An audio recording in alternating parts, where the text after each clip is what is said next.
Hello, good morning, Good everyone. morning, sir. Student of class 6, especially question number 5 आज. Draw a question. ठुलो बनाइदिउँ. Draw a rough figure and label suitably in each of the following cases. ल number ए को कुरा गरौँ. Number ए में म त के लेखौँ हौ. ल के छ? point P lies on AB भनेर लेखेको छ. यसको डायग्राम भनेर हामी देखाउनु. कुरा बुझ्यो? Yes, sir. छैन गर्नु? Yes, sir. सक्छ. नसक्ने कुरो आएन. ल अब हेर्नु. point P lies.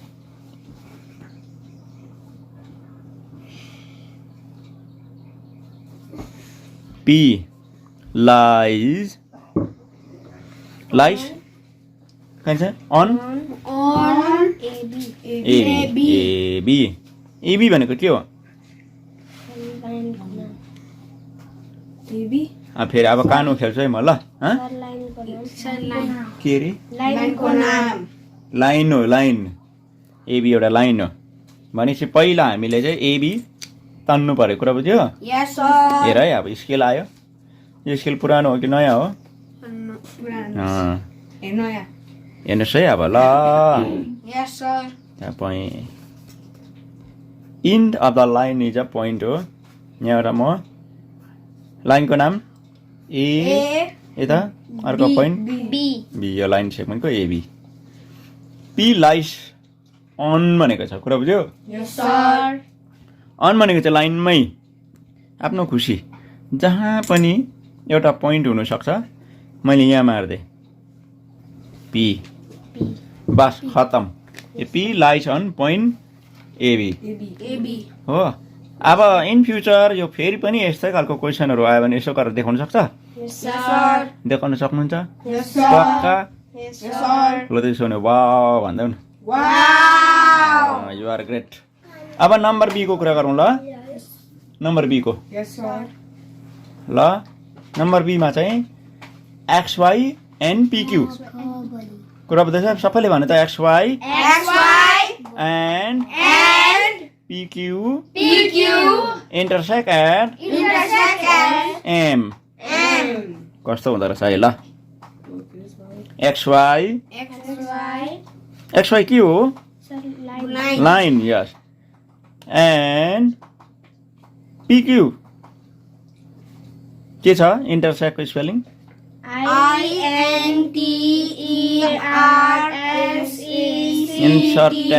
intersect at M. M के हो? हजुर जब एउटा सिंगल लेटर छ भने बुझ्नु पर्यो त्यो चाहिँ पोइन्ट हो. कुरा बुझ्यो?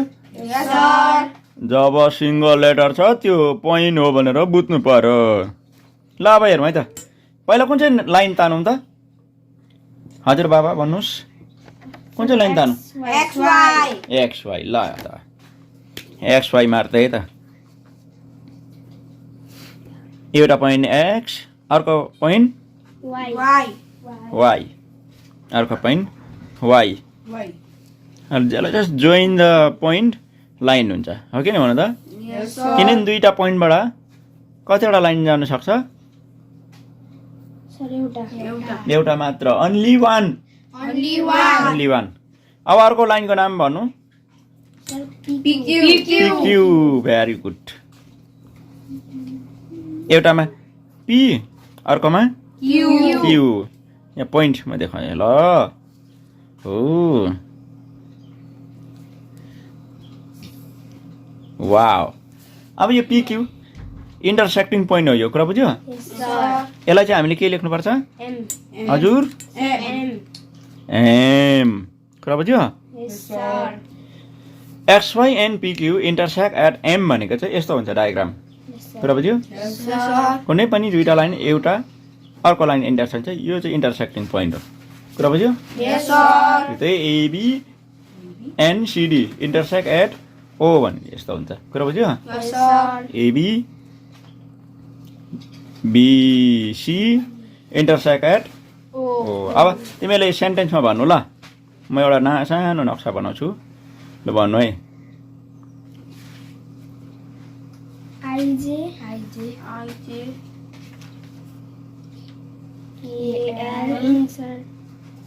Go. IJKL intersect E.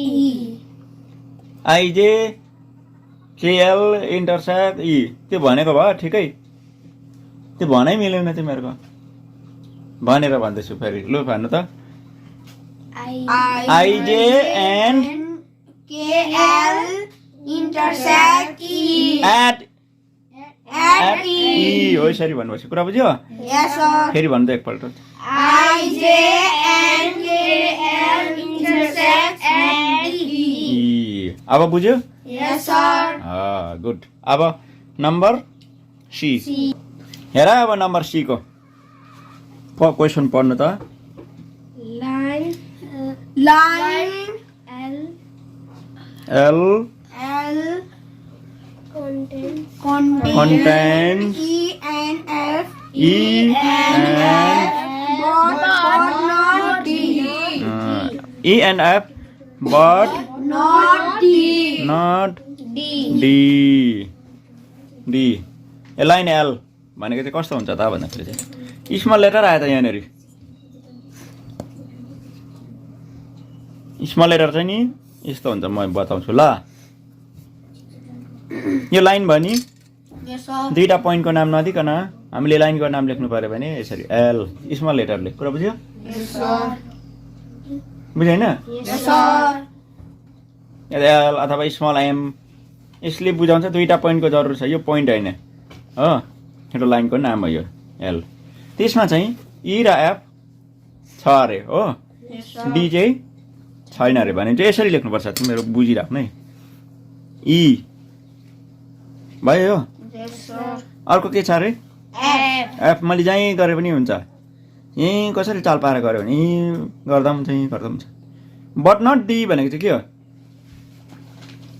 D, यो डी चाहिँ यो लाइनमा छैन भनेको, कुरा बुझ्यो मेरो? Yes, sir. सबैले भन्नु न एकचोटि, wow, Wow. You are great. अब नम्बर डीमा के छ? डीमा OP and OQ made OP and OQ meet at O। अब सुन्नु, यहाँ कसरी लेख्छ? एउटा लाइन के छ अरे? मिट एट ओ भनेपछि यहाँ पनि ओ छ, यहाँ पनि ओ छ, कुरा बुझ्दैछ मेरो कुरा? Yes, sir. मेरो कुरा बुझ्दैछ? यहाँ एउटा पोइन्ट ल्याउनुहोस्, हवस् त। यहाँ यो पोइन्टको नाम के राखिदिउँ? ओ। अब ओपी कस्तो हुँदो रहेछ है? डिस, यो पी भयो, कुरा बुझ्यो? अर्को चाहिँ के अरे? OQ ओके,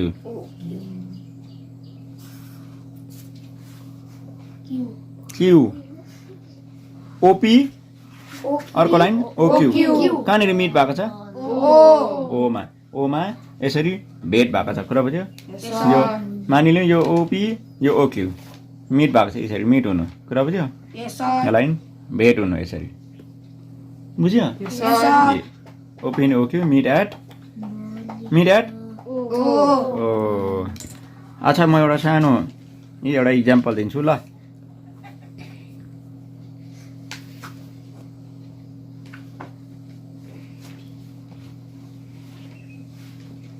लु यसलाई भन्नु त हो यसरी नै,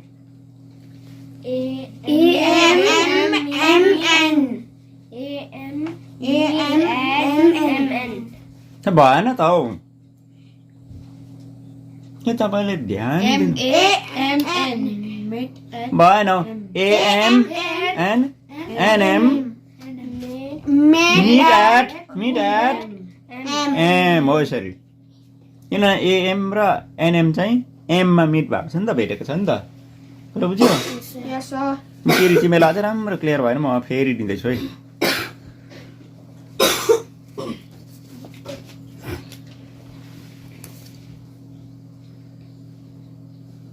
ल फेरि राम्रो है,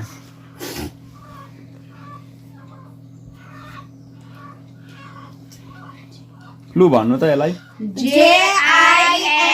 JINIF meet at I. Very good wow भन्नु न Wow. अब होमवर्क दिन्छु ल वाव भनेको कारणले गर्दा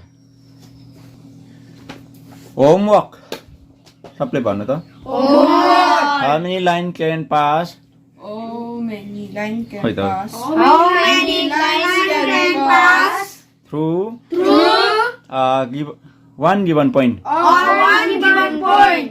not यो नम्बर A हो यो हो one given point अर्को छ B two given point Two given point.